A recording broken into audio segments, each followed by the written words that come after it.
Hello, Meoni here, and this is another 4.1 video. This time a bit of a chill video, telling you a little bit of a storyline of today's events for me, personally. So as you know, the Shirogane apocalypse was upon us. The housing rush was indeed absolutely chaotic, and basically the server screwed me over. So essentially myself and my friend James were sat in Discord, and we were just chilling there waiting for 11 o'clock AM GMT to come around. And just as it did, I managed to get the play button to launch, just as his did, and we both logged on to the game. I instantly got to the character select screen, and so did he, but when I tried to log in, I got error messaged straight to the desktop, and it force closed the launcher. And when I relaunched it, I had over 3,000 people to queue against. It was an absolute nightmare on Ragnarok. It was probably much worse for other servers. I heard of 3k queues all day, pretty much for Balmung and other servers. My heart goes out to you, honestly, if you're on one of those servers that's so congested that you still can't get in. Thankfully, the congestion is cleared up now as of making this video much later in the afternoon, but this morning was chaos. Essentially, what this video is about is to say that my free company did eventually get a housing plot in Shirogane, and I couldn't be happier. It is another small plot. We did have enough currency thanks to many people who donated towards that goal in the free company and outside of it. But essentially we were able to buy something really big. But as it stands, I wasn't able to log into the game to access the currency. However, my friend James did manage to log in, as luck would have it, and he had a few mil spare on his account. He was able to go against 40 people in a queue. That's all he had to go against, which instantly logged him in. He wasn't even in Shirogane or even in Kagane at the time. He managed to teleport across the entire map from Limsa Laminsa and go straight to the ward. Go to Ward 12 and purchase a plot.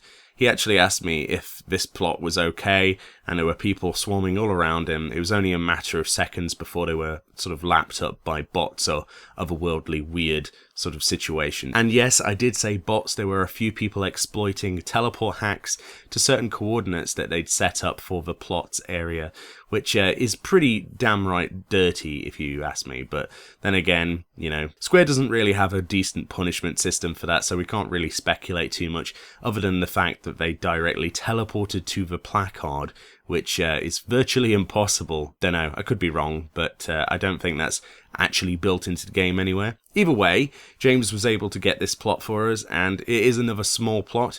By God, am I glad to be living here. I'm incredibly grateful to him and the others who actually got the currency together to do this in the first place, and I'm glad to say that we finally got a decent recording situation. And as quality of life changes go, this plot is fantastic. It's situated right next to a market board and a retainer bell. We've got a Moogle mail on the front doorstep. Nothing more I could ask for. It's beautiful. The neighbours are making some truly beautiful looking gardens with the cherry blossoms, and it's right next to the market area. We've also got a short distance away from the beach and an amazing view, bar this sort of medium house that's sort of half stuck in my view line, but it's pretty damn good. It's not the best plot view-wise in the entirety of Shirogane, but for that you'd have to be pretty damn quick off of mark, or be using third-party software, which, you know, obviously I don't condone, and you shouldn't use if you're wanting to play this game legitimately.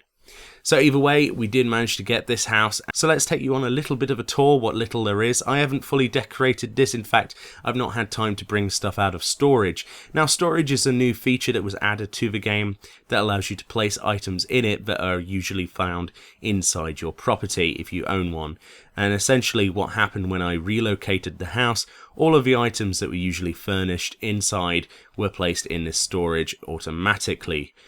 So I've yet to redecorate. However, this is a bit of a blessing considering we want to do a complete overhaul of what our design was before, get rid of this horrible wallpaper, for example, and go for a full sort of oriental design with full sliding doors and tables and cushions and stuff, and eventually it will look really awesome. Visually, inside is rather identical to the goblet plot that we had before and many of the other plots.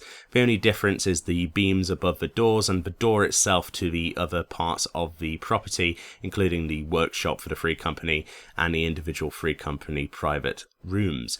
The only other thing is that the stairs have changed to a more oriental design, and the stock lighting fixtures are these kind of like lanterns that dangle above.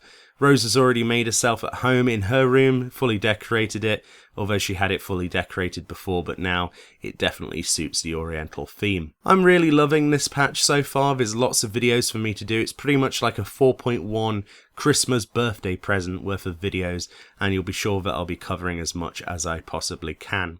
Another thing to note is that we actually have new NPCs, or at least new skins for the various NPCs that you can get, including the Junkmonger, Menders, and other various NPCs that you can place in your house. The new ones that you can purchase from the Shirogane housing merchant himself at this location will actually provide you with ones that sort of wear kimonos and big robes that are fitting to the Oriental scene, which is really cool. And of course you can grab these even if you live in another part of the world, and they will still retain that unique look, which is really nice. Along with this, I wanted to share the fact that the housing merchant guy also has variable amounts of orchestron rolls. Now these are anything from ambient cooking, fireplace noises, and various other things. So no longer do you have to have your jukebox blaring with various themes from the game. You can actually go for a nice ambient touch and add a more RP feel to the area, which is quite nice and could be useful for future videos. Like I say, I'm going to redecorate this place to a full Oriental sort of design, traditionalized Japanese sort of theme, so I'll probably take you on a house tour when it's fully done. Otherwise, let me know your stories below. I want to know what you did with the Shirogane Rush, if you were able to get anything in regards to property, or if you can only hope that eventually one of them gets resold and you get lucky. We got incredibly lucky with the queue time, and like I say, I got DC'd as much as many other people that I know. Fortunately, people within my free company, I think there was 3 people individually that were able to purchase property. The purpose of this video wasn't to make you green with envy, but rather to share the overall crap that was the queuing system. I completely feel 100% that this was totally unfair to people who have jobs or other commitments in real life, and in my mind they should have staggered the various release of different wards at different times to suit more people. That way it would be slightly more fair, but either way you're going to upset somebody at the end of the day. I just feel that there was better ways that you could have done this. Either way, thank you very much for watching my 4.1 content so far. There's tons more to go, as you might imagine. I'm loving making them for you. Hopefully you're enjoying watching them as much as I am making them, and I'll see you next time.